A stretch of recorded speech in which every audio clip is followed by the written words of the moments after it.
the Community Preservation Committee meeting of June 10th, 2025. As we always do, we will begin by doing a roll call of the members that are present. And I will start. I'm Burton Flint. I'm the chair for the next handful of minutes. And I'll go to John next. Oh, I'm John Kratsley, a select board appointee, and I understand that Jeff Collins has been approved by the select board to replace me, and welcome, Jeff. You're joining a very distinguished and exciting committee to be on. So I guess this is my last night. No, it's Well, not. No, not July 15th. Oh, that's right. And I will be back. There is a proposal that I return July 12th for a discussion that I thought might be happening tonight. I think it's July 15th, John, but not Oh, not the 12th. We can doesn't meet on the 12th if you wanted to, but that's a Saturday, so probably No. Whatever it is, July is all part of recovery month. right. I want to come back, by the way, to John, your departure and Jeff's joining, make an introduction there because I know Jeff, but we'll finish the roll call just so that we get that part out of the way. Eve. Eve Eisenberg, select board appointee and vice chair. Vice Chair. Diane. Diane Proctor, a select board appointee. Ed. Ed Larner from the CHA, and I'm the housing appointee. Nancy. Nancy Nelson, Historical Commission appointee. And Dan S., you are on mute. Dan, you're on mute.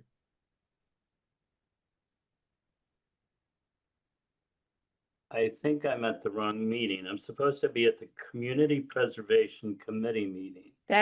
You are the right place. This is the right place. Okay. My name's Dan Schmid.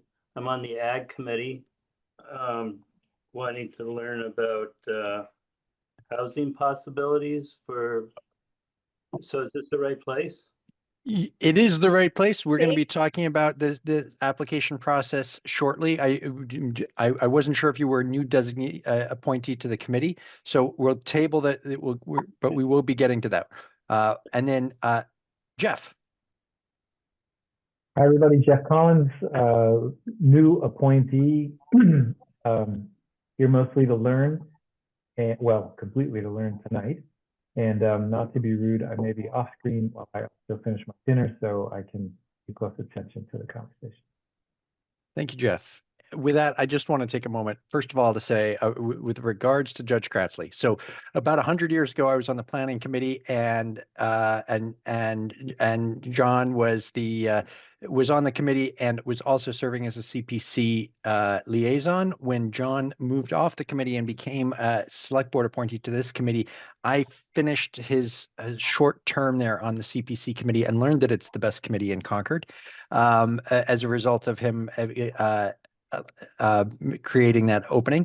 And I think, John, I'm sure I speak for all the committee members that we have benefited wonderfully from your careful consideration, thoughtful input, your examples of recusing yourself, when matters come before, and the committee that remotely come close to things you touch, and just your general insight. They did involve my wife, so it seemed appropriate.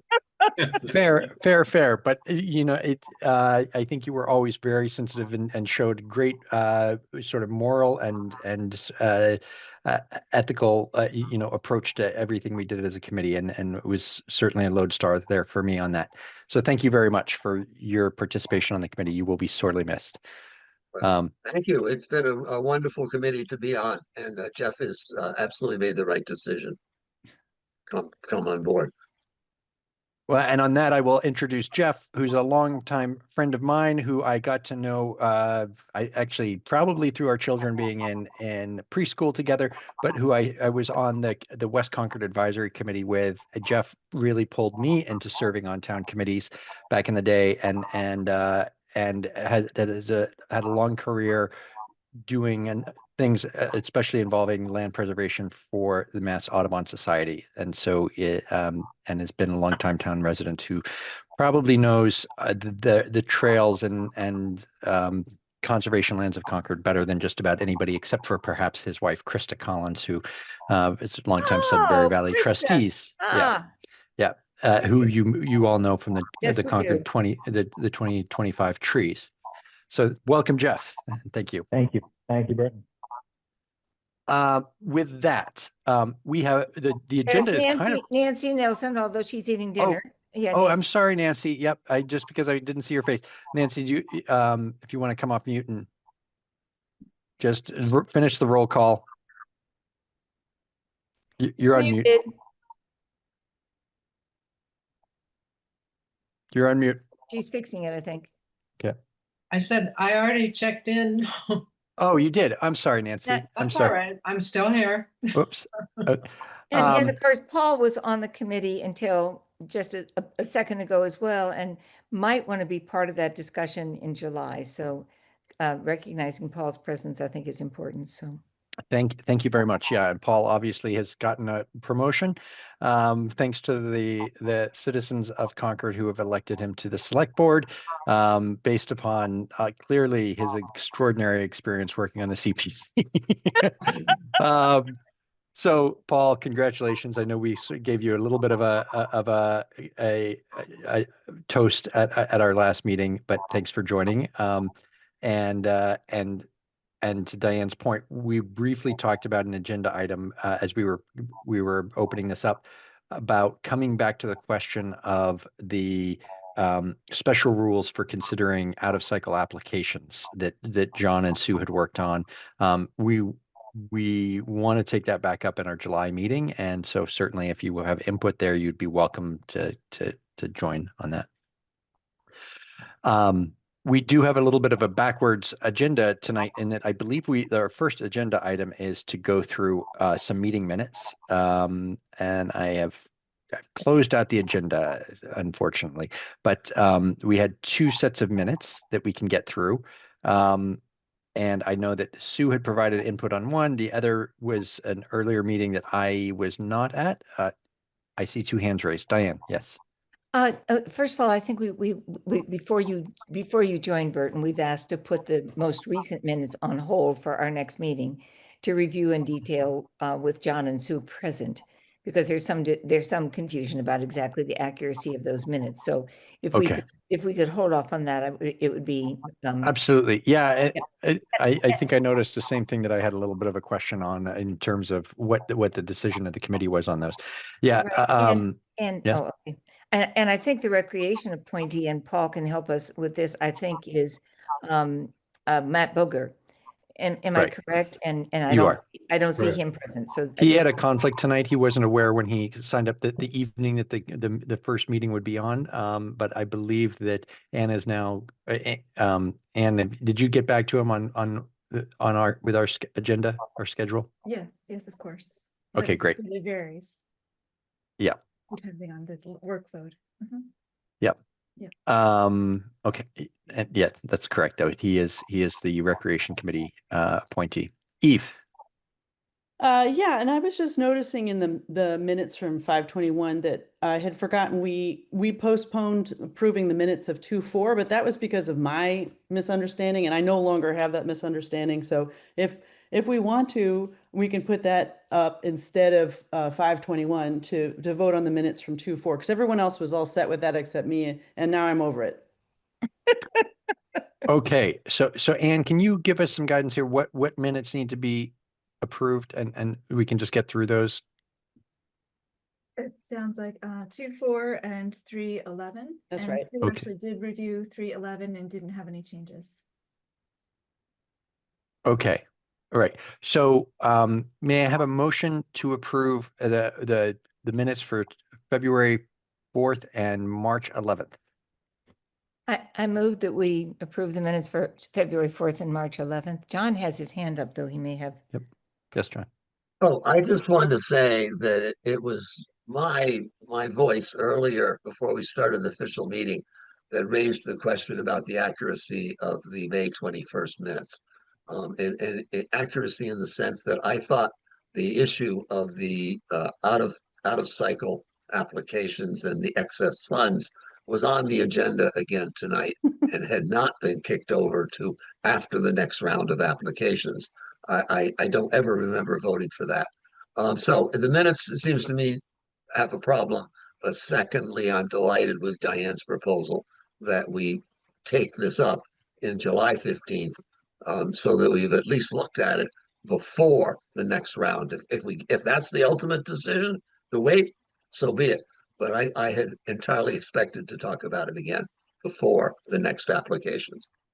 I got you. And I would just say, John, I actually was thinking of the same thing, and I was remiss in not noticing whether it was on the agenda tonight. I thought that we were bringing it back to the table tonight, but we will give it due consideration at our next meeting. But thank you for that clarification. I will second Diane's motion. And so with that, again, this is for February 4th and March 11th, if I'm remembering those dates accurately. We'll do a round robin. And John, Yes. Eve, Yes. Diane, Yes. Ed, Yes. Jeff.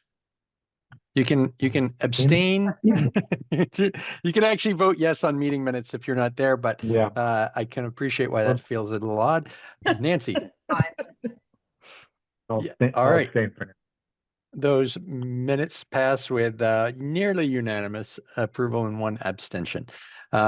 Okay, and as I'm trying to juggle a couple of different screens here, having inadvertently closed my meeting agenda for the evening, can you point us to the next item on the agenda? There was going to be an addition under other business regarding dates, the application deadline and the site visit date. I spoke with Eve about that earlier this week, so maybe she wants to introduce that. Okay. Yeah, so we had talked about last month possibly pushing back a week because September 27th didn't work for me. And I don't think there might have been someone else on the committee for whom site visits on the 27th wasn't so good. And so I asked Anne if it would be okay to push back to October 4th, 1 week later for site visits. And she said yes. And if we do that, then we can also push the application deadline back 1 week to, I think it was the 20th. And I didn't want to unilaterally decide that that was okay without talking to the other people on the committee. So what do folks feel about pushing both of those dates back 1 week to the 20th and the 4th? Yeah. Diane? I so move. I move that we move the application deadline to, could somebody repeat what that deadline is? And did I get that right? I think it was the 20th. Yes. Okay, so to September 20th and that we, our site review to October 4th. Oh, what about the 24th? No, the October 4th. I think it was October 4th. And October the, 4th, yeah. I think I'm right, and the deadline in October 20th. No, September 20th is the I deadline. mean and September October- 20th, I mean October 4th. Yeah, that's right. You got me all confused. Okay. So, Sorry. October 4th is the site visit day? Yes, Okay. And I- Anne confirmed that we wouldn't need to move anything else in the rest of the schedule. So that's what we wanted to look at last month. We said we were going to look at the rest of the schedule, what happens if we push those two things a week, and it turns out nothing happens. does that not work for you, Burton? I would not be able to attend the site visits if that were the case. And Jeff might not be able to either. We both have kids at a college that have their fall parents weekend that weekend. Why don't we just go a week later? I mean, I don't think there's anything wrong with that. I mean, we're, I thought that, how about October 11th then? It does what we used to call Columbus Day weekend, but which is now Indigenous Peoples' Day. I mean, That's the 10th. Yeah. Yeah, it would be that Saturday. Does that not work for people because of that? No. That works for me. Works for me. That weekend is open for me. That works for me too, the 11th. Yep, works for me. Me too so far. Okay. Okay, so the only complication with that would be that there would be interviews at a meeting on October 7th, before the site visits. I don't see an issue with it, but does anyone else? No, I don't. Might actually shorten the site Yeah. visits because it would give people an opportunity to talk about their projects before we showed up. Yeah. Oh, Yeah. October 11th.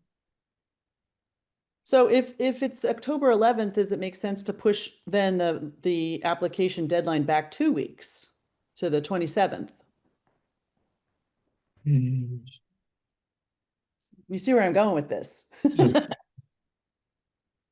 I mean, I think that would be tough. I personally think that would be tough. but That's too much? My call, right? Okay, I guess we haven't gotten the admin approved yet, did we, Anne? Okay. So maybe we keep it on the 20th, keep the application deadline on the 20th, and push our site visits back only to the 11th October. Is that okay with everybody? Yep. all right, Okay, sounds good. thank you, Burton. Diane, you still will have a ride then for site visits. I'm Okay. counting on it. I was just muting because the phone rang.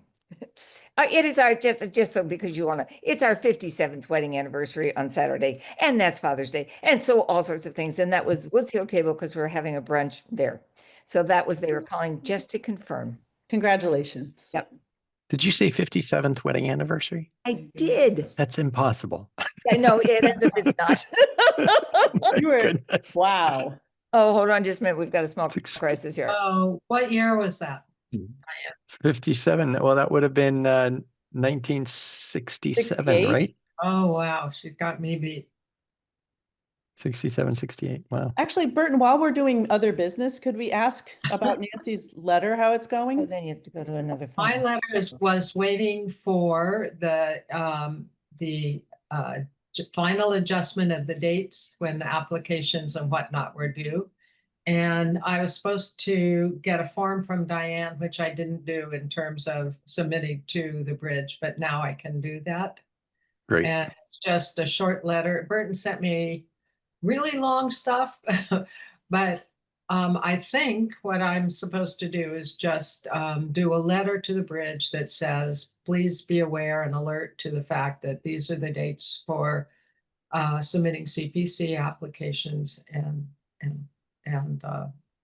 then maybe the site visit dates, but that's not as important. And maybe a line or two about CPC and the applications and what's at risk Okay. or what the opportunity is. Thank Nancy, you I very don't much think- for doing. You don't have to run that by anybody before you submit it, but if you wanted me to look at it, I'm happy to do it. I'd be happy to do that. Okay. All right, that's it for me, Burton. Sorry. Okay, well, I think it's about to be a lot more for you because I think the next item on our agenda is election of officers. But Ed, you've raising your hand. Yeah, just a point on the deadline in September. The 20th is a Saturday. Wouldn't it be better to make it maybe Friday, the 19th? We don't want Ann, you have to sit there in her office all day Saturday, so. We've always visited on Saturday, Ed. Oh, okay. He's talking about he's Thank you, Ed. Yeah, the he's talking about 19th the is it. submission date, the application submission date, Oh, which of course, yeah, should be in fact a weekday. okay. Easy. Thanks for looking at the calendar, Ed. Does Yep. that make the I knew that originally it was the 12th. So the 20th I figured was Saturday, but I did check, and so the 19th. I was looking at the wrong Right. month. Okay. So the 19th, 19th. So do you want me to make a new motion, Burton? yes. Sure, just for clarity. Yeah, Okay. so So I move that the CPC deadline now be September 19th for 2025, and that our site visits be October 11th, 2025. And I so move. Great. I second. Just another question on the manual for applicants. It says the site visit's going to be in September, that every weekend in September. So maybe we should change that as well. thank you very much for pointing that out. I actually think it's typically in October, so Yeah. we will need to update that. Thank you. We'll do just a real quick vote perhaps by show of hands on accepting those dates that Diane's proposed. And I see 1, 2, 3. Well, and we've got a unanimous show of hands. So with that, we've selected those dates. So, Anne, if you could note that. And now I think we get to the election of officers for next year. And the CPC always has 3 officers: a chair, a vice chair, and a treasurer. The treasurer's role, which Paul could speak to, is essentially tracking to one degree or another where the expenditures are, and also signing off on. Paul, I believe you were the signatory on the grant agreements, right? Is that correct? I know. Right. I'm just acknowledging that Anne and staff do most of the work, and Yeah. I just review it for accuracy in terms of approving invoices. That's the biggest part of it. Okay. Yes, Diane. I move that Eve Eisenberg be the chair Thank you. for the coming year. Thank you. I second that. And I will point out that Eve sat with me for three nights of town meeting, like a trooper this year. And I think that in that alone earned the position of chair of this committee. So thank you very much for doing that, Eve. Let's just start out with a vote on that. Eve, unless you have any comments, I see you have your hands raised. I was going to make a comment, but I'm happy to complete your vote first. Okay, I vote yes for me to be chair. Okay, thank you, Eve. All right. Well, I will vote yes as well. John. Yes. Diane. Aye. Ed. Definitely a. All right. Jeff. Yes. Nancy. Aye. Great. We now have a new chair. Excellent. Congratulations, Eve. Thank you.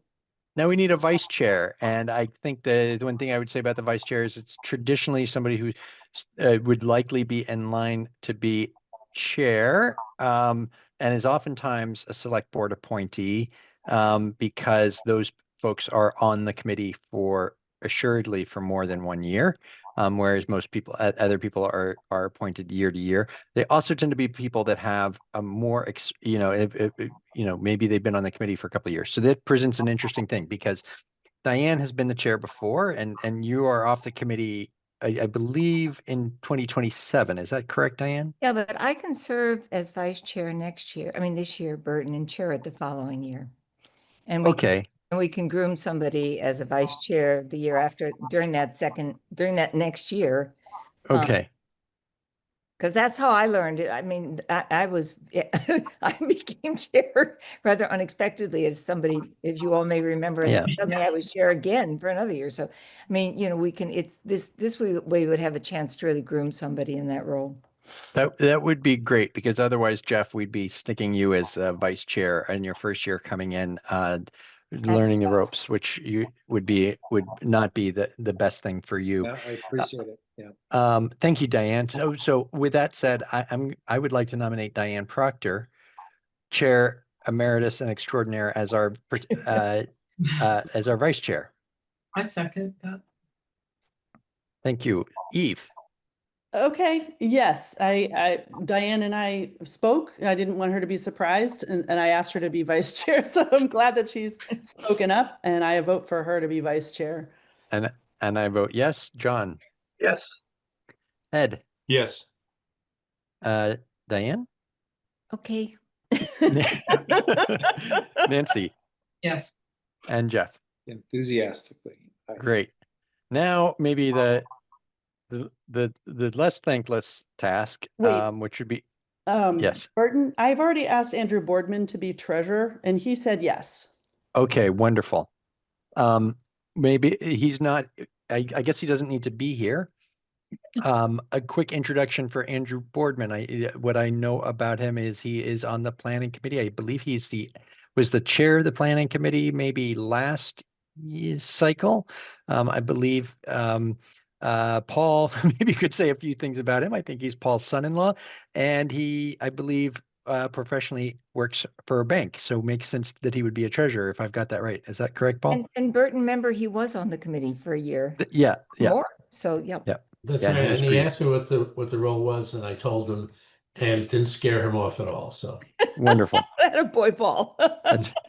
And Diane, thank you for reminding me of that. I knew I'd been on a committee with Andrew, and I was Couldn't conflating figure out planning which and one, right? CPC. That's right.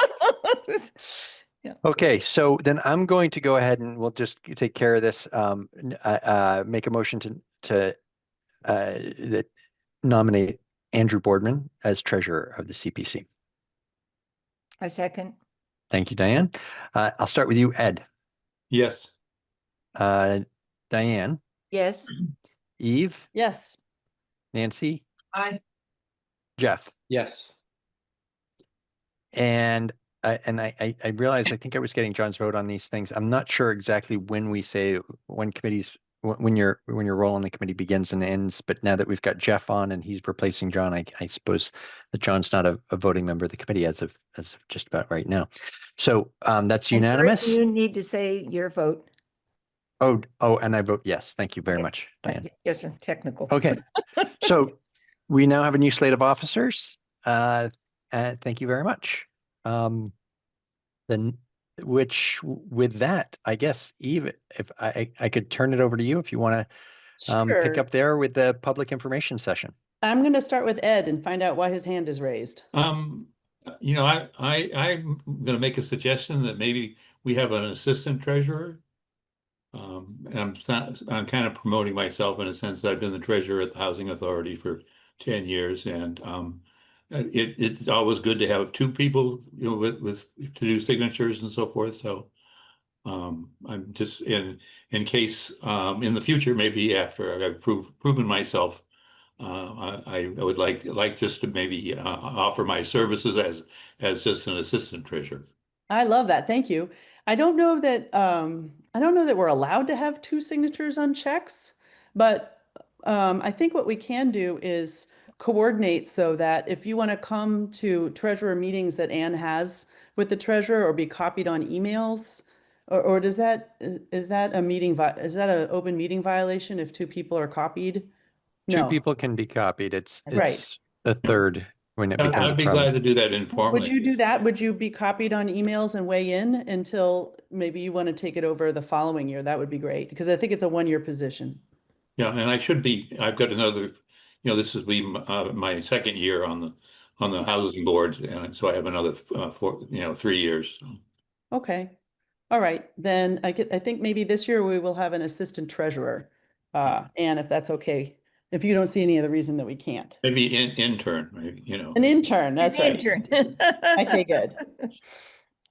Okay, excellent. The next up is a public information session, but I just we have a slide deck to cover that, to discuss in general terms, and now with the new dates, I hope, what the CPC does. And I want to make sure, Alan, I think are you the public that would need the information session?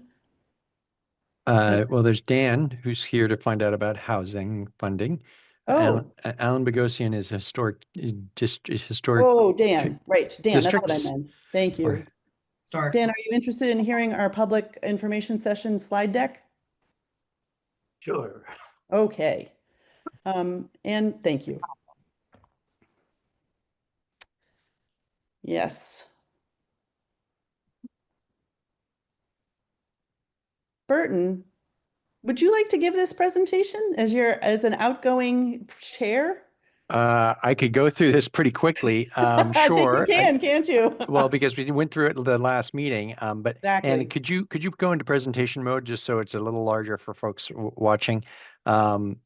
This is so Dan, this is you're going to be in the seat here since you're the one member of the public we've got here this evening. The purpose, and it's no longer presenting at all, but essentially the purpose of these, we have a meeting at about this time of year, to introduce people to the CPC process and more or less advertise the availability of the CPC funds for CPC projects. And yes, Burton, Diane. I think this is a great thing as well for Jeff, because I think when Yeah. you're first coming Yes. on to go over this is really very helpful. So Yeah, for sure. So Anne, can you represent the presentation? I'm kind of limited on what I can do with my Zoom here, so I think we need to stick with this presentation. Okay, all right. We'll make do. All right, so if you want to go to the second slide. So going back to 2000, Massachusetts created a Community Preservation Act, which is intended to create supplemental funds to support things essentially that help build communities that focused on 3 areas: community housing, open space, and recreation. Open space, recreation, excuse me, and historic preservation. The Concord adopted the Community Preservation Act into our bylaws in, I believe it was 2027. Maybe go back a slide. Sorry, Ann, I know I'm jumping around a little bit, so you're guessing. But each year when we the Community Preservation Act is money is raised as a surcharge on our property tax bills, and that is joined with money that's contributed from the State Community Preservation Act funds, the matching funds, which have ranged from 100% to about 15% based upon the amount of those funds that are available. And in each year, they at least 10% needs to go to one of each of the 3 primary categories: affordable housing, which under the Act is actually called community housing, open space, and historic preservation. And the remaining 70% may be spent in any or all of those 3 categories. Yes, Ed. Oh, I'm sorry, I haven't. Oh, okay, sorry. Very sorry. So Concord adopted the Community Preservation Act. I guess it was in 2004. We've got a 1.5% surcharge, which you can either have a 1.5% or I believe it's a 3% surcharge. We're the lower amount. That's only relevant because the towns that contribute 3% are eligible for a second round of state matching funds now. First $100,000 of the real estate's taxable value is exempt, and then there is also some means-based exemptions for persons with income less than 80% and for seniors with less than 100% of area median income. Next slide, please. So this shows where the state matches have gone. They have gone down over time as the success of the CPA has induced more and more towns to join the Community Preservation Act. Fortunately, lately, there's been a little bit more pressure in the legislature to find additional funding for the CPA. So it's come up. Well, after looking like it was going to go the match was going to go really far down when large cities like I believe it was Springfield and Boston were joining Community Preservation Act communities. There's been some additional funding. So there is definitely still sort of leverage against state funds. The next slide, please. Historically, and I wouldn't guarantee these percentages, but they ought to be awfully close. This is how funding has broken down. That has been spent in Concord, almost $30 million, 32% towards historic preservation, 22% towards community housing, and then open space and recreation together are about 45%. It's interesting because in the last couple of years, it has been much more community housing and much less historic preservation. So I think in the early years of the community, the CPC funds, historic preservation was big. It's also interesting if you just look at the long range plans for Concord. The one that went the prior plan was very much focused on preservation of open space and conservation. The most recent one done in 2018 was much more focused on community housing, and I think that's reflected in the funding of the CPC in the more recent years. Next slide, please. Here are some examples of housing projects that have been supported by the CPC. Peter Buckley Terrace, Lally Woods, Commonwealth Avenue project. I believe that that's 2024, so that's across from MCI Concord. And also most recently, the Assabet Bluffs project that's supported through the Concord Housing Authority Funding Trust. I forget their acronym. Next slide, please. Historic preservation. One of the most recent projects, Timothy Wheeler House. Robbins House has received a significant amount of funding over the years, or sort of small blocks over the years. Concord Art Association funded a lot of things in connection with their rehabilitation and expansion. On Lexington Road, 51 Walden Street, is I believe it's a town-owned building, but is leased to 51 Walden, and made some significant upgrades to that building in terms of the HVAC and other systems and exterior. Next slide, please. Open space. Just to quickly go through the old calf pasture, long time, a very long, slowly burnt down grant and to get rid of invasives, do other things. Also, we funded stone walls there on the edge of the calf pasture, 250 trees for the 250th. It was one of our most recent projects, planting 250 trees around town, many of which I am seeing, and hopefully other committee members are seeing. There's some signage around some of them, and on the watering bags, which is pretty cool to see. The Emerson Land Acquisition and Conservation, that is it was some land behind the Emerson House, connecting with existing town open space, and the Giroux land acquisition, where we now have the Giroux Park. Next slide. Recreation, oftentimes lumped together with open space, but we consider it as a separate category. There was the White Pond restoration project, which was, I'm not exactly sure which of the various White Pond projects that's referring to as restoration. We did the bank stabilization to help cut down on erosion that was caused from walking trail, spontaneous walking trails that were causing erosion to flow into the pond, as well as the that device that was skimming the Bacteria. the algal blooms and bacteria off the top. Yeah. There's the Bruce Freeman Rail Trail, which it can't be a bigger success, and is essentially done with the funding with a number of grants over almost 2 decades of time to support that project. And the Assabet River Bridge design and permitting, which we might hear a little bit more about this evening as that's progressing when we get to the status of grant funds. That is currently just sort of getting going after being funded in 2024. Next slide.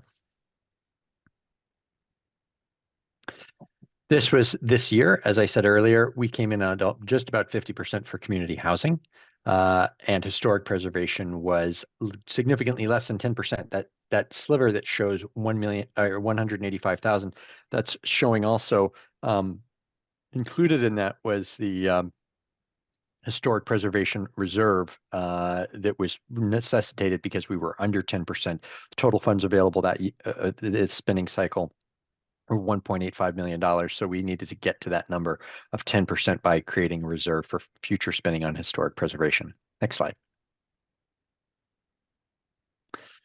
This goes into the allowable uses. So this is a really important thing to keep in mind. Dan, you're here with maybe questions about community housing. That's squarely an allowable use, but this CPA funds are not just another bucket of funds for town. There are specific things that we can fund, specific things that we cannot fund. Things that we've had questions about in the past are, spending money on school property, spending money assisting nonprofits that have religious affiliations, and things like that.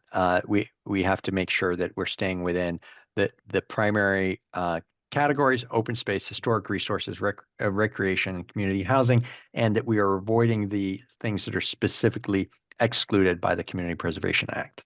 Next slide, please. This is the schedule. This is going to be updated, obviously based upon our earlier discussion. So we've got just a little bit more time here. Unless, Anne, did you just make those updates? You've already made the updates. Wow. Wow. You're like ChatGPT. You're instantaneous. Okay, so this is our schedule, and so for the folks on the committee, these are important dates. Jeff, as a new member of the committee, I will tell you that one of my favorite dates in Concord is CPC group site visits. You will get to see really interesting, cool parts of Concord. Hopefully we get some really interesting sites, but it just gives you a really good sense of what's going on in town and getting to see some things. We've seen the I think they call them the jewels that Paul Revere made, that they have at the Masons there on Monument Square. We've climbed up and seen the clock in the First Parish clock tower. We've walked down many trails. It's pretty great. I look forward to it. With that, Dan, you are our member of the public this evening. You have the floor if you have any questions, or if you have, about things we're looking at, or whatever. I'm the co-chair of the Ag Committee, and we've been talking to Frank Feeney and. Could we put down the Thanks. Thank you. Perfect. And Keith Birkin about the possibility of trying to find some housing for farm workers. I don't really know. I got an email that said I should show up to this meeting. I'm not quite sure how this would fit in, but the idea is that we have like 16 farms in town, and I actually happen to run the Walden Woods Project farm on Route 2. We're a nonprofit, so it doesn't really apply to us as much, but there's just a need for housing for people working on farms. It seems as though there are different categories. There are a bunch of kids that work at farms that are either college kids or high school kids who are living at home. Then there's some sort of like out of college or not doing college that are living in group homes, and that's gotten more and more expensive. So like I was talking to Liza Bemis and several people that work at their Hutchins farm are living up in Lowell because they can't find anything affordable. Yeah. The idea to just put on your radar and everybody else, all the other committees that are involved in housing, the need of specifically, probably more so for people that are working on farms that work from year to year, are there at least 9 months of the season, and are going to be working on the same farm for several years. They, farms would like to encourage, and who would look for like full-time rental arrangements that would be in a cost area that they could afford, which we're sort of at a whole another level than police and fire. That so as far as the money available. Yeah, and what you're talking about is squarely what CPC does. And speaking as the parent of somebody who works for Liza Bemis at Hutchins Farm, my son works there, and my wife is a longtime board member at Gaining Ground, is very familiar with the issues in terms of farmers who are driving in from faraway communities to work there. I will tell you that our guiding document that the CPC has, which is our plan document, specifically calls out farm worker housing as something that would fall within the category of community housing. So it's squarely within the types of things that are within our purview. Within our purview to support. The way that would look, right, is the CPC on its own doesn't go out and sort of find a project, build a project, and go from there. It would be somebody who is organizing that project, and it does not need to be a town. an agency or department that's doing it. It can be nonprofits. So just as a hypothetical, you could see Walden Woods saying, okay, what we want to do is we want to build housing that meets an affordability requirement, right? That and that we want to make it, have a preference for people who are working on the farm, and we could look at we'd need to look at the overlap with sort of the affordable housing sort of criteria and requirements. For a long time, we were very much focused on getting affordable housing that specifically qualified for the state housing inventory for affordable housing, because that regulates or that impacts whether or not we have greater than or less than 10% of housing that meets that requirement, which had a big impact on whether we were susceptible to 40B projects. We are now well over that number because we fell below the 10% and we've had a couple big 40B projects, which I think means a couple of things. One of which is there might be some pressure to focus less on affordable housing because some people may say, oh, well, we're no longer in danger there. On the other hand, it may also say we've got more flexibility in looking at housing that may not meet the technical requirements of whatever the state's things are. So maybe we could look at farm worker housing that let's say had restrictions on who could live there that might otherwise exclude it from the SHI, that housing inventory. And maybe we could say, well, that's what we want to invest in because our farms and having affordable housing are important to us. Keith is your person to talk to.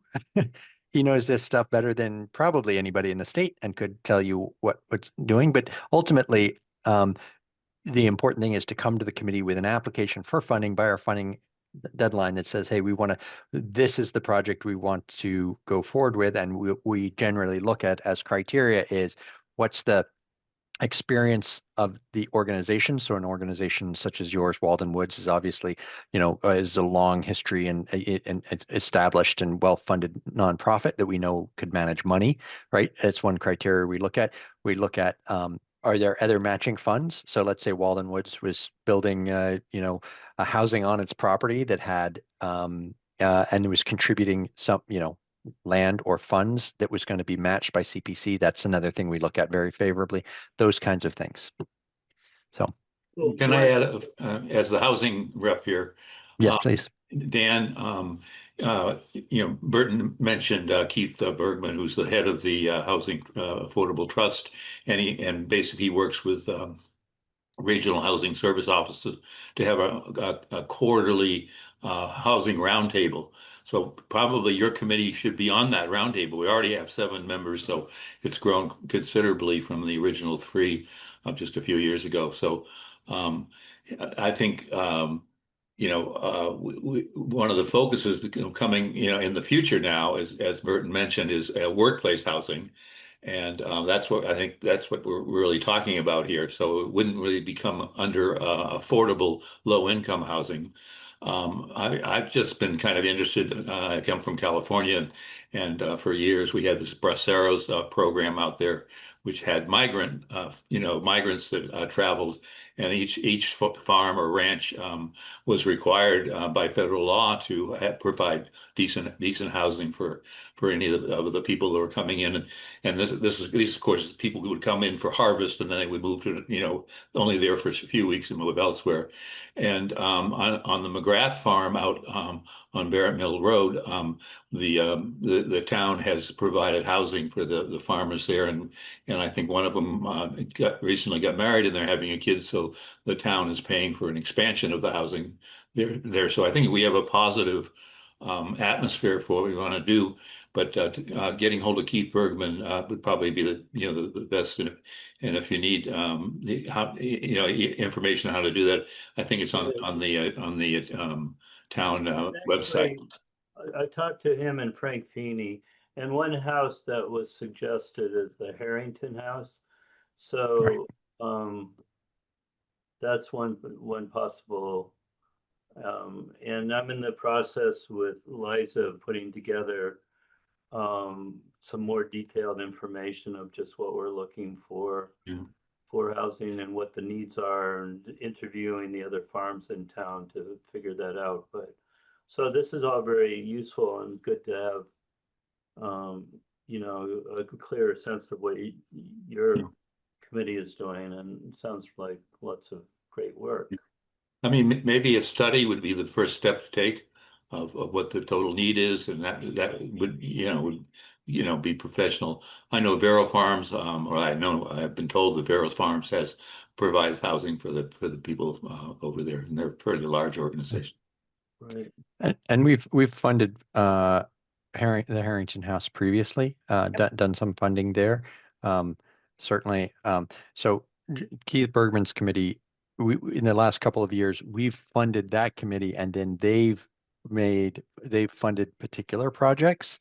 That happened to be the pattern for the last 2 years. It's certainly, if somebody was coming to us directly with a project, we would give that due consideration as well.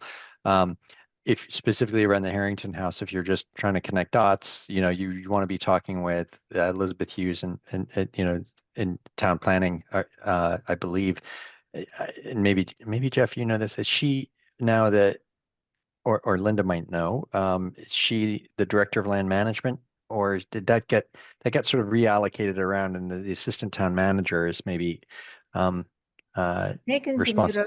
Zamudo's been overseeing that operation, but Megan Zamudo. a meeting I was in today, there's a woman named Alyssa, help me. Alyssa No. What? Elizabeth, what in? Sandoval. Yeah. Doval. Right. Who is working on planning and development. And I'm sorry, I don't have the exact title. I didn't know I was going to need it right now, but I met her for the first time today at a meeting. So she's the community development director, and she Right. works on housing too. Okay, so obviously that probably be exactly who you want to reach out to, and if I'm not mistaken, the town has been sort of trying to figure out exactly what they want to do with the Harrington House for long time. Yeah. for a bit. And I don't know if it's currently written. There's a new land use working group too that's going to be studying a whole group of town buildings as well, Wonderful. including Harrington House. Okay. And I'm sorry, I couldn't hear you. Who did you say the best person to talk to is? I had emailed you her name, Elisa Sandoval. Oh, okay, great. I do have that. Okay, great. Okay, well, thank you. I don't want to take any more of your time, but this is great. Thanks. Thanks for joining us, Dan. Yeah, this is exciting what you're doing. Yeah, thanks for joining and get the word out. Sounds good. And we sign off. All right. Thanks. Well, Right, Eve, I think I'm done. I just have to say that I am surrounded by so much knowledge and history and understanding of the general way things are working that I hardly have to work at all as the chair. I just have to delegate other people to talk all day long, and I'm all set because I'm probably the least qualified person to be chair of this committee of all of the expertise that's on the committee. But thank you very much, Burton. You have been a fabulous chair for 2 years. I have learned so much from you. And I am just going to jump ahead to item number 6 to say that Burton killed it at the town meeting. Yeah. He managed to say thank you, and the word "you" happened exactly as the timer turned to 0. I don't expect anyone was there except me at like 10:30. Oh, hello. Yes, we were. Sorry, Diane, of course. Did you notice that he just I cut sure that 5 did. minutes? It was Perfect. Yeah. And there were nearly no questions, and everybody was just happy to vote and move on with their lives. And that is a sign of a well-informed presentation and a very, thoroughly documented and well-spoken, so that nobody had any questions about that. Yeah. So I wanted to thank you for doing that, because maybe I can convince you to do that again next year, even if I'm chair of the committee, because you're so good at it. Anyway, very impressive. Thank you, Eve. And I would point out that I actually told the town moderator, she offered me 6 minutes, and I said I would take 5. And just as an aside, I was sitting next to Eve, and I was typing up my speaking notes, and she looked over at me and noticed that in my notes I had in bracketed the word pause. And she said, "Do you really write the word pause in your notes?" Because it was a moment I was going to, and I was like, "Yeah, I practice these things and I timed these things," and I nailed it to the second, didn't I? You nailed it to the second. It's true. It was great. It was awesome. Yeah. Too bad. Why can't we just do that at the second warrant article on the list and have that be done on Monday morning or Monday first thing? I'm not sure. Yeah. We had to Anyway. wait really late to do that, but Well, it thank was, you. it was a great presentation, hopefully seen by all 127 people with their eyes open at that time. I think there were only 18 negative votes. Yeah, exactly. And I Who couldn't are those figure out people? why. I thought, who are those people? Who are those people? Right. Well, you know, But of course, with these new clickers, we don't know who they That's are. right. We can't shame them. I mean, you got to really admire those people, though. They stuck around till 11:30 at night on day 3 to vote no. Just to vote no on the CPC. Anyway, All righty. So backing up to item number 5, we have a plan and we have a CPC procedures manual for applicants and awardees. And I just want to be very clear that these are 2 separate documents, that we are always going to call them these 2 separate names. The purpose of the plan, it's like a 48-page long document that sort of explains the history of the CPC and what our goals are. And it also has like things that qualify for CPC money, and the Community Preservation Act is in here and a lot more information. And we update this with, I think that the dates are in here too, right, Anne? Are the dates in here too? On the No, plan? dates Yeah. are not in the plan. Dates are not in the plan, right? That's right. And then we have the second document is the Concord Community Preservation Committee Manual for applicants and awardees. This is a much smaller document that actually goes to folks like Dan and other people who might want to apply. And it has procedures and it has information on his historical. We were a little confusion about which of what each of these documents is doing, but this one is really, really, really for the applicants. And the other one is kind of for the applicants, but also for us and anyone else who's curious about CPC. This is the document. It's the manual that has the language that we're going to talk about with John and Sue in July in it on page 12. And it also has a couple of other edits by Bill Cameza, who sent to Anne, and Anne sent to me some very excellent new words for this. So this thing might be changing. It also has to have the new dates in it. Yes, Diane? And Paul, I mean, I hope Paul can also be there. Oh, and Paul Yeah, should come thank to you. that discussion as well on the 15th, where we talk about the language that's in the manual.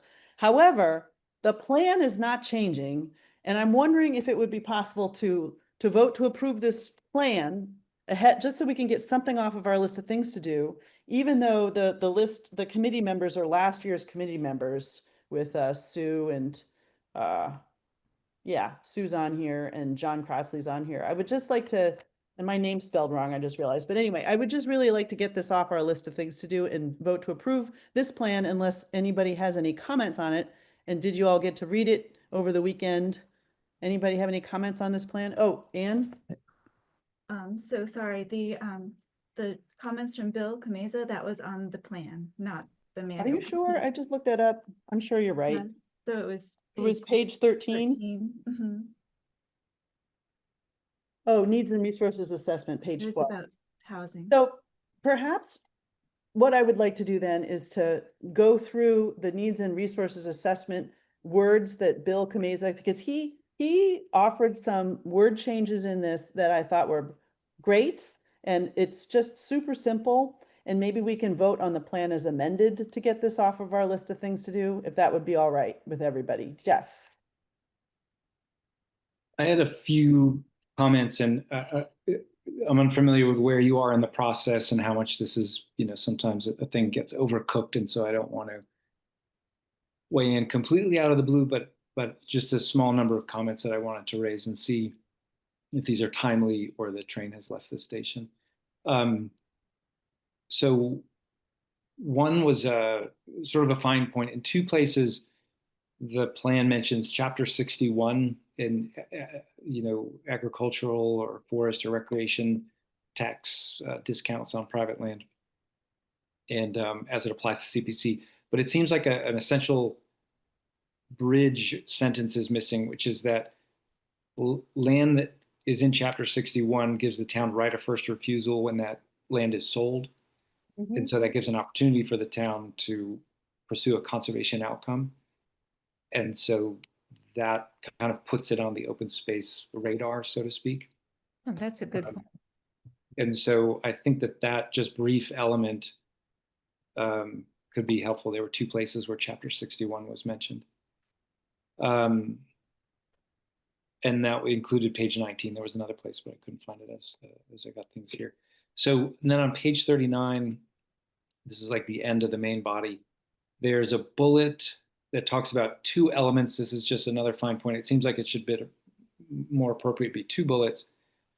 It talks about not spending CPC money, or that CPC funds shouldn't be used to displace town budget operating funds.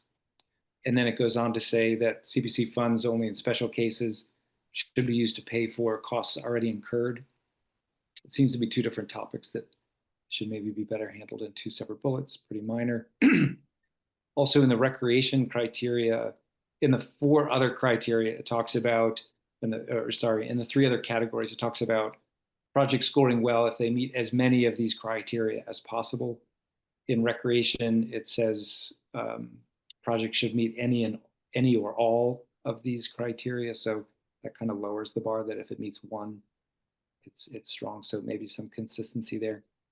And then the one that's just a little bit more substantive to me is a new addition on page 13 in the text, the red line I saw, that talks about, I don't have the language in front of me, but it sort of says that due to energetic conservation efforts by the town and others, well, those efforts have led to increasing land costs, which makes housing more expensive. In another place, page 28, there's a long sentence talking about open space and including farmland being essential to the town's character and something that many plans have sought to advance. Those seem in conflict, and it seems like the first sentence on page 13 sort of is a slight against open space, or sort of like, maybe we should take the foot off the pedal on protecting land because it's driving up housing.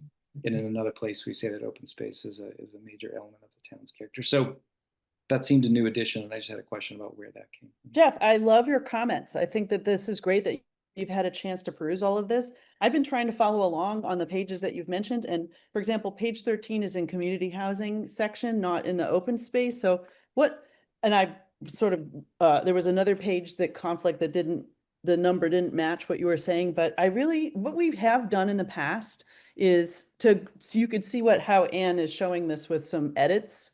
And I would love to send this around for you to add your edits to it, because there's no point in putting this out until it's really, really done. We do feel some pressure to get this out because it's part of kind of like the application process for applicants to read and to understand. But if everyone else on the committee thinks it's okay, I'm fine with rolling this off to the 15th, and then we can have the discussion on the language in the procedures manual for applicants, as well as talk about Jeff's edits to the plan. And Bill Camisa had some really great words, which I thought that they were in the manual, but it's actually in the plan, as Anne pointed out. So there are edits on both documents that probably should be processed before we vote on it. Yes, Diane? So it was a little hard to know who had made the edits. So I didn't realize it was Bill Camisa's voice or words. At least I couldn't discern that. So that's a really helpful thing just to know. And if there were a way to footnote that, or for our committee, so we kind of know where that's coming from.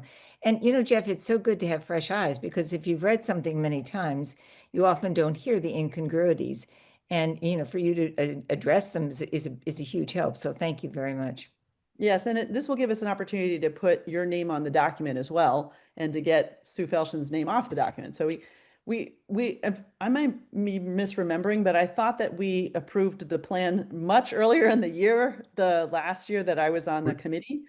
I think it was like a February or a March thing that we did, and now we're in June and July. So that was because we edit it every year. That was one of the reasons that we were trying to move on and edit again. But from my point of view, I would rather put out something that had all the right language in it. And then hopefully we actually don't have to edit it the next year, or we just change the dates and we're all set. So I would love to see your edits written down so I can read them. Does everybody else think it's okay to push this to July 15th, Burton?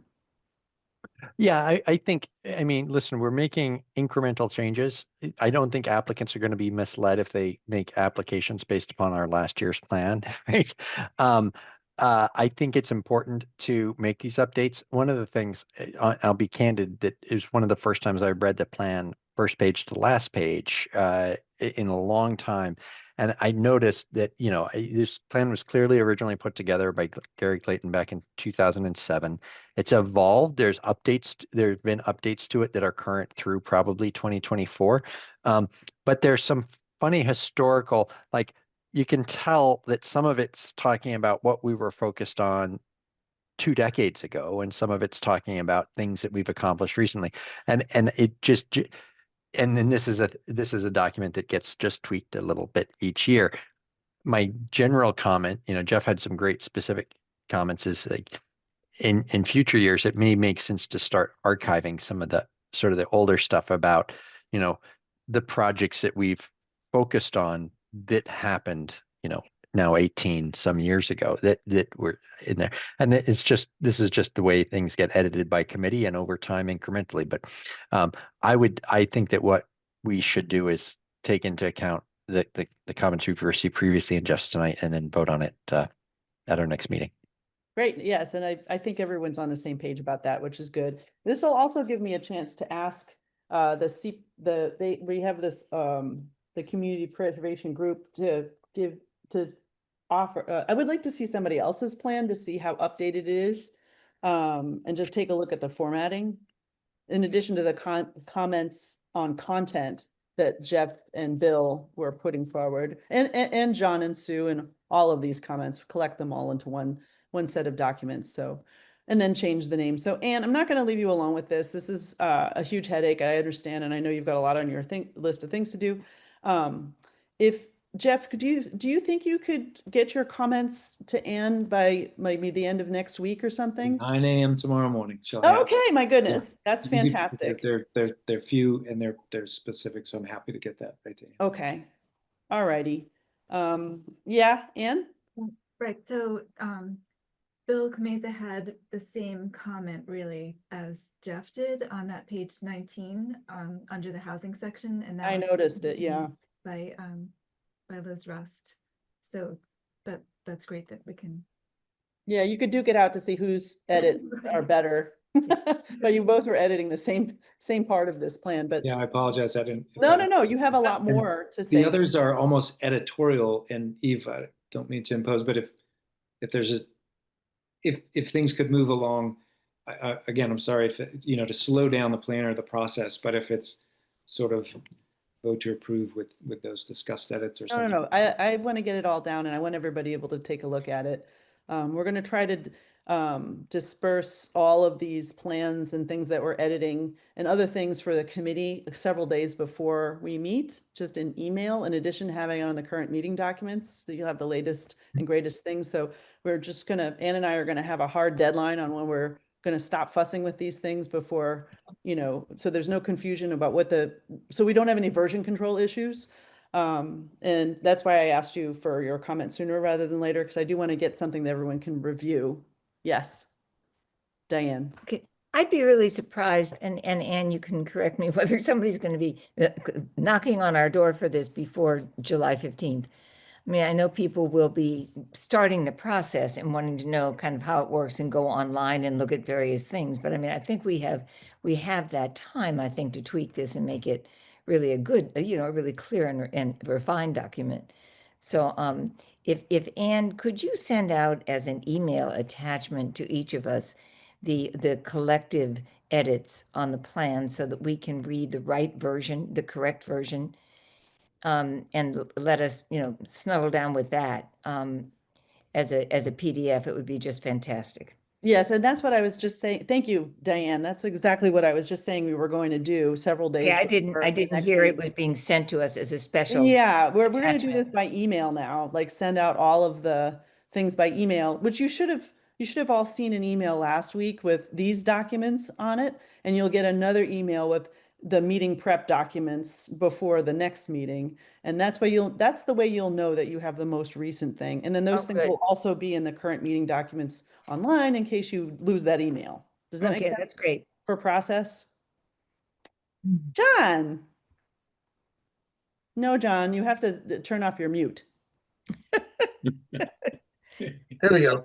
I was just going to say, if I come up with any tweaking, as we've been calling it, of the special application process, page 14 of the manual, I'll be sure to get it out ahead of time. Yeah, that would be great. And I'm happy to help you with that now that Yeah. I can't promise to be as amazing as Sue Felshen was in editing things, but I have some thoughts about it too. Let's get together and talk about that together, and then we can propose it to the committee for Okay. edits to the page 12 of the manual. It's actually turns out to be page 14 now. Oh, really? Did it Yeah, jump? the special application process is 14, all of 14, and 2 bullet points on 15. Okay. Mine is still on 12, but I may have. See, that's this the reason I wanted just one document. Yeah, exactly. Because I think I'm not even sure I read the right document. So Yeah, well, from now on, I'm not a technical whiz, so it's very possible that I read the wrong one, but from now on, you can expect an email before our meeting that says, you know, meeting documents to discuss at our meeting or something to that, and you'll know that you have the right documents to discuss at our meeting. terrific. And this one we're going to need even earlier than that, Eve, just so we have time to distill the various edits and suggestions, if that's okay. Yeah. I think so. Ed? Just as, for making it seem like I'm up to date with AI and everything like that, I took the document that you presented last time and put it through Copilot, and I sent a copy of that to Anne, and I think it probably went into the trash can. But anyway, that was one way to just look at it, a different way so we're up to date with all the young guys. So I love that. Yes. We can use AI to help us clean up our documents. Boy. I don't think it did very much when I looked at it, but Anne has the copy. So okay, so Anne, if you collect edits from these various people, as soon as you think that you have what everyone's given to you, just ping me and we'll meet and set up something to send out for folks, and then we'll get in the rhythm of doing it that way. Okay.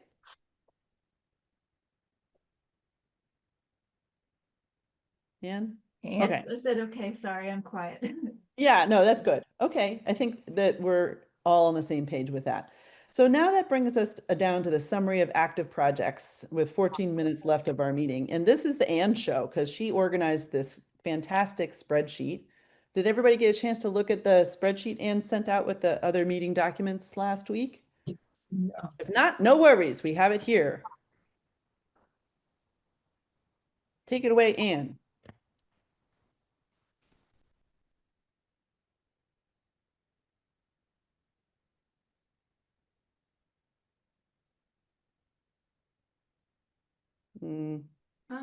Oh.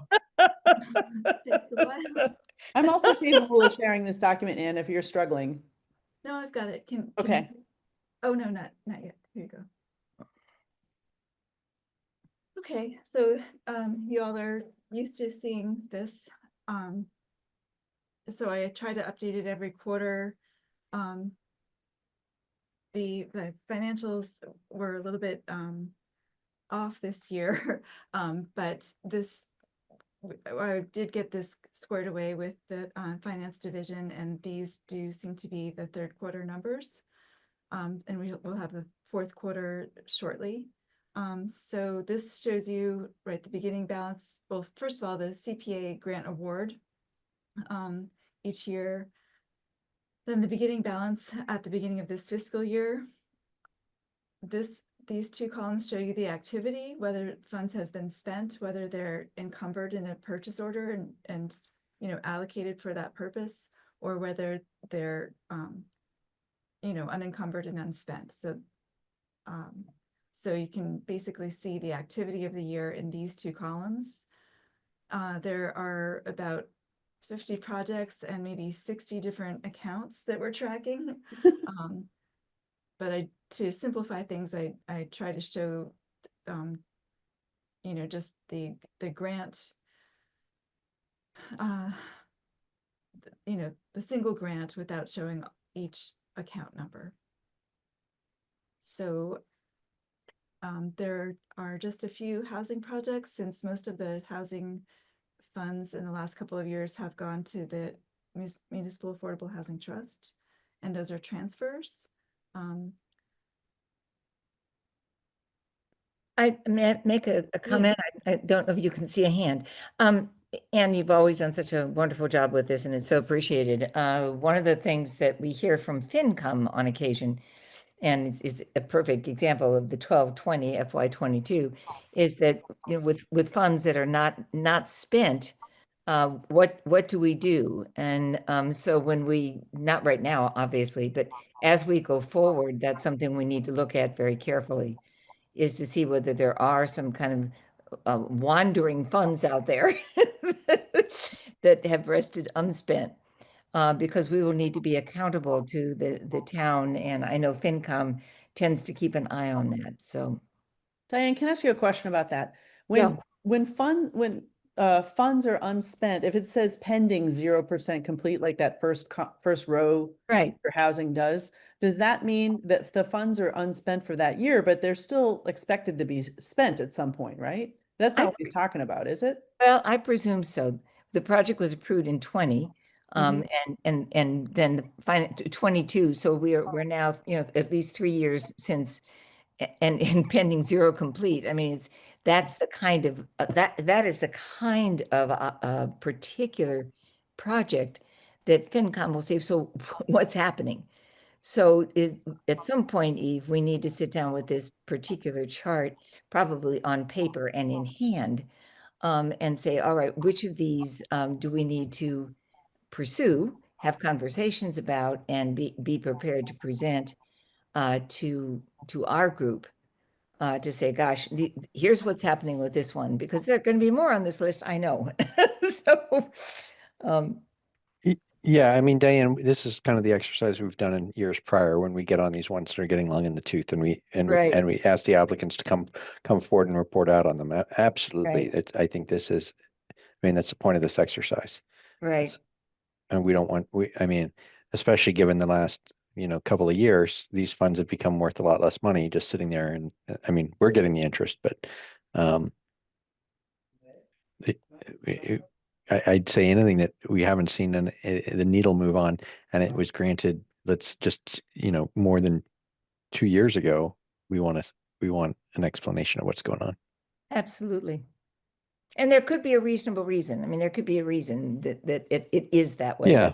We need to be aware of what that is, and say, well, you know, if you haven't, because someplace in the document, and I don't have it with me right now because I read it and left it in the car.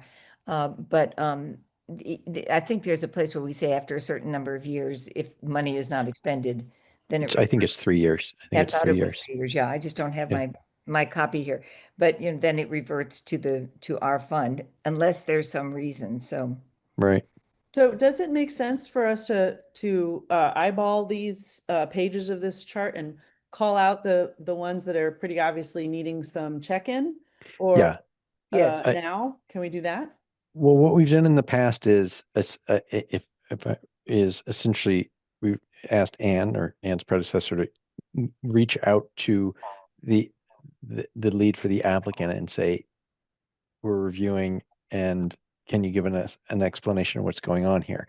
This, you know, the Concord Housing Development Corporation may be a special case, but we've done that, and then if they can provide something clear and in writing, that's fine, or they come before the committee and provide an explanation. And this is good summertime meeting stuff, housekeeping. Okay. Which is why I brought it up, because this is the first one, right? Besides administration, and it's an example. Right. The next one that I see is on the second page. It's the first row of the second page. The 250 trees, but it says 0% complete, but I know they're planting trees, so.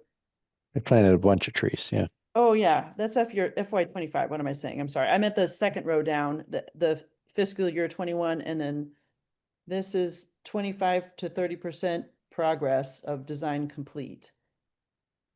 But okay. I don't think that's accurate, actually, because I think the design is complete. So that's puzzling. because the design is complete and I think they're going forward. Anne, am I wrong on that one? Well, it does say zero amount unspent, so maybe that's Right. done. Yeah, So I think that, 50% I complete. mean, I've actually seen the plan, so that would suggest to me that, unless they're still tweaking it. And that's a very important project that we were lucky to get in early, because otherwise we might not have gotten funding from the state. Right, so there's a column here for status reports, and the status reports were submitted, and I think it was last year you had asked me to include the percentage complete that is shown on those status reports. And I think for the Aspet River pedestrian bridge, they had combined a couple of there are 2 grants here, and they combined the 2 of them into one report. So this 25 to 35% complete covers both of these grants. I see. So the grant was for 250. Is that both? Oh, no. 250 and 300 were both of the grants. And it looks like the amount unspent is $123,000. Yep. Yes, but but that should also include these funds, which are not yet spent, but they are in a purchase order. So I see. Okay. Oh, I see. Does everybody else understand that? Because I just got it. Mm-hmm. Okay. So that does look like it's accurate then, right, Diane? Because it's sort of like a combination. It's a little Yeah, tricky. There's it does. Yeah. 2 things. And then there's a third pedestrian bridge, but that's finished. But wait, it's No, not finished. that's, It's 0% complete. That's fiscal year 25, right? That's the most recent one. That's the most recent one. Yeah, no, I'm with it. And while you were putting this together, did you catch any that were long in the tooth, as Burton says, that we need to pay attention to? Like Haywood Meadow, that's come up a few times, and I think last year you said, that they would have one more year. This goes back to 2010. right. They would have one more year to spend the funds, and so there are $9,600 encumbered in a purchase order, but still there's about $4,500 untouched. And you had said last year that those funds should probably revert back to the CPC. Okay, we also noticed, I believe, that there's ongoing care for Haywood Meadow. And according to Delia, who I believe is the one who addressed this, help me if I'm wrong, folks, but I think Delia said, well, we use some of that funding in lumps, to clean out to keep the meadow clear of certain invasives. Yeah, I think that's more or less the case. The interesting thing is, though, that it's just been sitting out there for so darn long. In small amounts. I almost feel like that's a case where the reason it's not getting spent is this is sort of ordinary maintenance kind of expenses at this point, right? As opposed to, we know what it is it takes a long time to get rid of invasives, and they just do a little bit each year. Yeah. But I kind of feel like, this project. I totally agree, but that's the reason. Yeah, that's the reason. Why it looks like and that. And it's a fine reason, that's but maybe my recollection. Makes sense to close out. And another one that jumped out at me that I was hoping to get an update on is the park through the rifle range, or the trail through the rifle range. Right. Right. So this submitted a report. So all of the reports are up on the website under current meeting documents.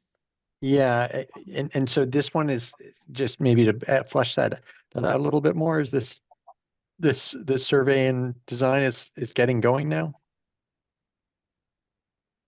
Is that what's happening? We'd have to look at the report. Would you like me to bring it up? No, well, I've looked at it. I just I guess the report's saying that the survey work is commencing. I just was wondering if you had any more detail on that from Delia. No, just what's in the report. Okay.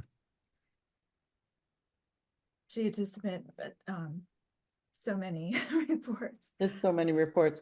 Right. I'm noticing back up on page 3, the Chamberlain Park Bridge Design Survey, Oh, that was another one. 0% complete, but also totally encumbered. So it's that when they say totally encumbered, whatever, does that mean that they are ready to pay out to 35 grand and they just haven't done it yet? And once they've done it, then it will be 100% complete?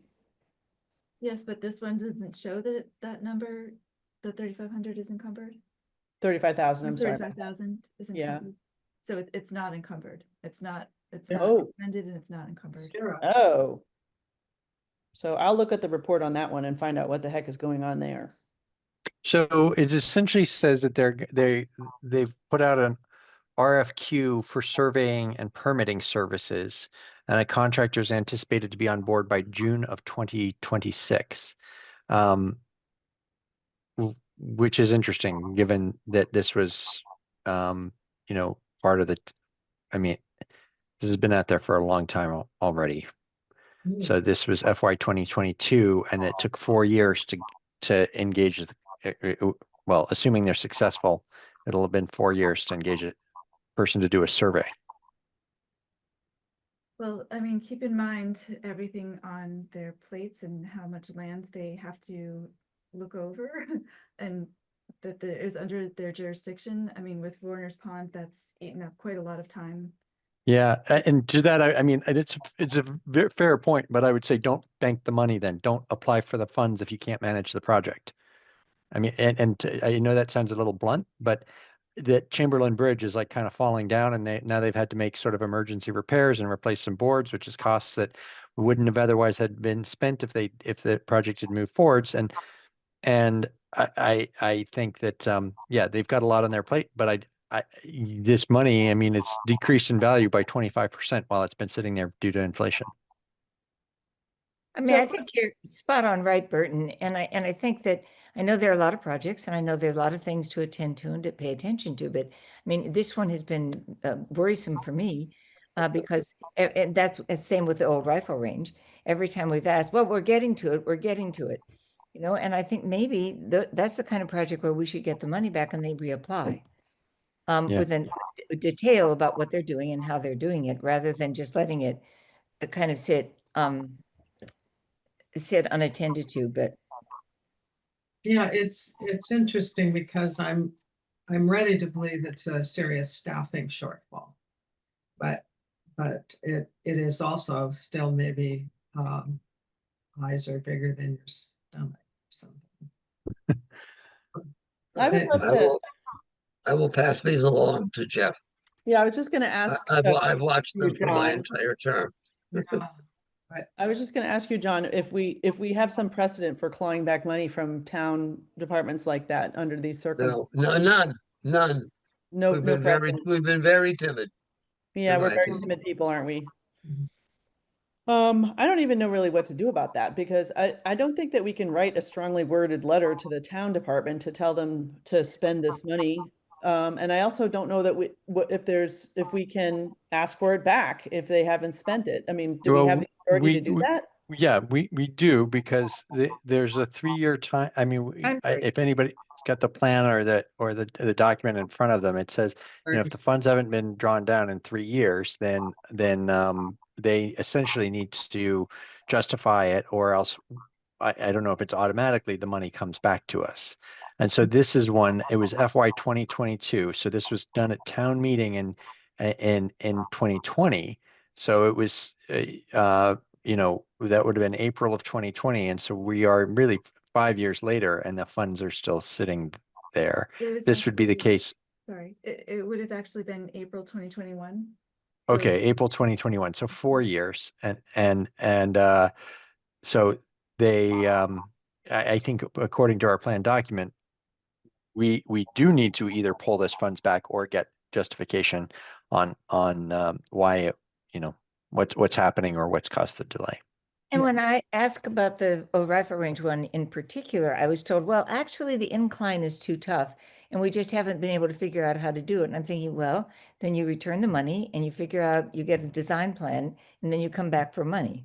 I mean, I'm I'm the softest pillow in the group, but I really do think that we have an accountability, we have a responsibility to the town to make these things. And I don't mean the town staff, I mean to the community, you know, to be direct about these things.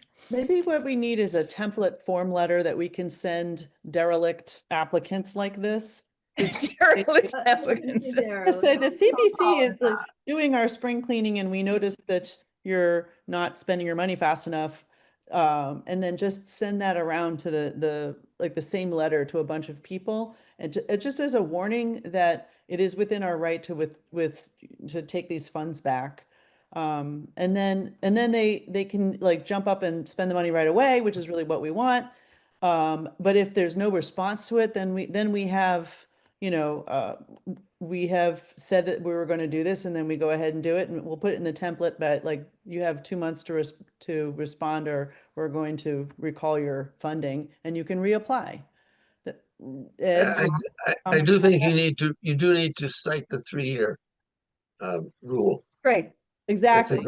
It's an important guide, important rule that they've obviously not followed. Just on a different point of view is we're not spending the money that we had available. So it's kind of hard for us to, you know, if we were hurting for funds, then we should be really pushing with these people to either, you know, use them or lose them. So, but I mean, the fact that if I don't believe we're going to be, you know, flush as we were this past year in the future, but I think it's a little hypocritical trying to push people to give us money when we're not spending it. I would take a different point of view on that one, Ed. I mean, I think we gave all the money we could. We didn't have an application. So it's not like we're not spending our money. We spent our money appropriately where we could, where applications were available. I don't think it's hypocritical. I think it's responsible, but. Well, I'm just saying it's not as critical now as if we were short on, you know, we had more projects, you know, then we had funds. So I think, Ed, what you're saying is that it seems stingy of us to take money back from applicants who applied years ago when we were sitting on an excess of funds for this year. But that's actually not correlative. It's just we're talking about policy here, not necessarily immediate circumstances. And if the policy should be the same for all the applicants, and, you know, letting somebody flail around and not spend their money for years is not in our policy document. Our policy document, which we were working on, actually says that we're supposed to, you know, address the situation if 3 years goes by. So it's just policy. It doesn't have to do with current events. You know what I mean? Yeah. There's also the element of just project management, right? So we are now seeing some committee members come off the committee who have experience. You know, John is our memory of what these projects when they came through. I mean, we want them to get wrapped up in time that there's living memory on the committee to manage the project. It's our responsibility to manage the projects through. So, you know, when they get really long in the tooth and somebody says, Haywood Meadow restoration, I don't remember that. Well, of course you don't remember it because you were in short pants when that came through. I think it might be useful to remind applicants to be certain that they have the capacity to undertake the projects that they're applying. Yeah, we can bring that up in our interviews. It's a good idea, Nancy. Jeff, did you want to make a comment on what we're talking about? Yeah. You'll have to say louder to go over your mute. About that. I agree with the general direction, Eve, that you're laying out. I think if that, because otherwise we're open, the committee's open to claims of favoritism, like you let those people keep their money and you're coming after my money or whatever. So some consistency is important. And then if that letter also sets out an expectation, like either spend the money in a year or we're going to come knocking harder, or why don't you come to a meeting with a plan in 6 months for what's going to happen? And if at that point people say we don't have a path to spending this money, then we're having a real conversation with the applicants. Okay. Anne, do you want to weigh in? Right. I did just want to mention, you know, I'd be more concerned about projects where you're not getting reports. Right. Good point. Many of these projects do have reports, and in the reports there is a section, you know, about the status and So, whether you run into. That is an excellent report, excellent point that we don't want to penalize people who are following the rules. And we really, so to that end, and are there any, but is there somebody here who's obviously not following the rules and is not spending their money? Or does anybody else on the committee have, did they notice one of these projects that needs to be flagged? Anyone? Well, for me, it was the rifle range. I The mean, rifle range? you know, I've been, yeah, thank you, John. Okay, so I've got the rifle range, I've got the Chamberlain, and I've got maybe Hayward Meadow, but probably that's about maintenance. Because I think if what we can do is Ann and I can work on some templates of form letters that will go out to question mark or flagged projects and then report back with what happened with that. Does that make sense? As opposed to, unless, is it useful to mull over all of these projects one after another for the committee to do that? Just one of history, Diane? Well, I mean, I think that one of the things we can do is to write to or call the people, you know, speak personally to the people who are in charge of a particular project and say, look, if you are still struggling, I mean, if you're still trying to figure out what you're doing, why don't you give the money back and reapply when you have a very clear direction and design that is efficacious and one that we can support. Yeah, I mean, there are different points of view on management strategies for this, and I still haven't found anywhere in our documents how any kind of instructions on how the committee is supposed to manage our projects specifically. But I would like to put it on the applicants to come get their money, and to get them to be a little bit more proactive about coming to get their money. And so in my mind, like a template form letter as a first warning sets the stage for, you know, you got to come get this from us. We're not gonna come after you and be all nicey, you know, what's happening, what's going on, please tell me all your problems. They have to come claim their money or tell us why not, right? I think I don't know. Yeah. Jeff, do you have an opinion on that? You got to turn your mute off first. Yeah, just one other piece of perspective from in my past life, a nonprofit grant seeker. The onus is usually on the recipient to demonstrate that you're going to be successful meeting the terms and the goals of the funder, and that determines whether or not you're a strong applicant in the future. So in some cases, I suppose there's clawing back. That's probably going to be rare, but I wonder over time, has the committee kept tabs formally or sort of anecdotally on performance of the applicants? And if the next time an application comes, would the committee say, there's 2 more projects laying out there incomplete, or you guys dragged your feet on that one 5 years ago? How do we know that's not going to happen? Yeah, that's a good point. I mean, that we have the status reports that Anna's been diligently collecting and recording in this chart. But I don't know that we have a super long-term idea, or certainly I do not have a certain long-term view of who has applied and missed their deadlines in the past. And frankly, I kind of wonder if there's not some turnover other than Delia. I wonder if there's like enough turnover that it might be a different cast of characters applying from the same organizations over time. I'm not sure. But so I guess it's 8:42 and I'm going to try to keep a tight schedule for our meetings this year, only because I'm wicked busy myself and I'm sure all of your time is super important. So just to wrap up our discussion of this chart, I would like to propose that Ann and I take a quick look through these and flag any ourselves and come up with some outreach to those folks and then report back to the committee on how that worked. And in the meantime, if all y'all could just take another look yourselves at other things that you want us to flag and send either Ann an email or me an email about it. We don't need to take time in this meeting further to go since we're past time anyway. I do want to hear from Paul. Paul, you had your hand up for 2 seconds. What do you got to say? Yeah, it's just a legacy issue as your former treasurer and Warner's Pond Task Force, et cetera. I think the CPC has to really dig into the dredging projects because the Waters Pond Task Force voted not to do the dredging projects. And so there's a lot of money sitting out there in the dredging project. So you guys have to make a decision in consultation with Delia what happens with that. And if it is clawed back because that project is not proceeding, that's going to have to go before town meeting. So there's a lag in getting that money back into reserve. So I think that's a discussion topic that's been in my mind for 2 years, but now, as Jeff knows, we're not proceeding with the dredging project. So, yeah. Yeah, it's been on my mind all along too, Paul. I don't mean to jump ahead, Ed, but because of this particular comment, not only is it has it been on my mind, but I think that I think we learned from the lawyer when we were trying to figure this out a while ago that we don't have to wait for town meeting to get funds back. I don't believe that's what we learned. Remember, we went through the whole machinations 2 years ago of trying to figure out we transferred fund money to one fund and then we transferred fund money back to another fund so that we could, I mean, it was just, and then our lawyers said, no, you don't have to do that.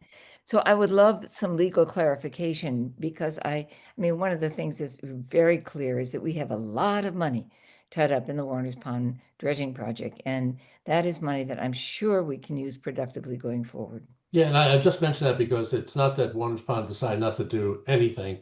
They're moving to a different types of projects. So Delia, you may want to talk to her about reapplying and reconfiguring that project. It will require a new application. Yes, it would. But you could consider that in this year's application. Yeah. But you have, you know.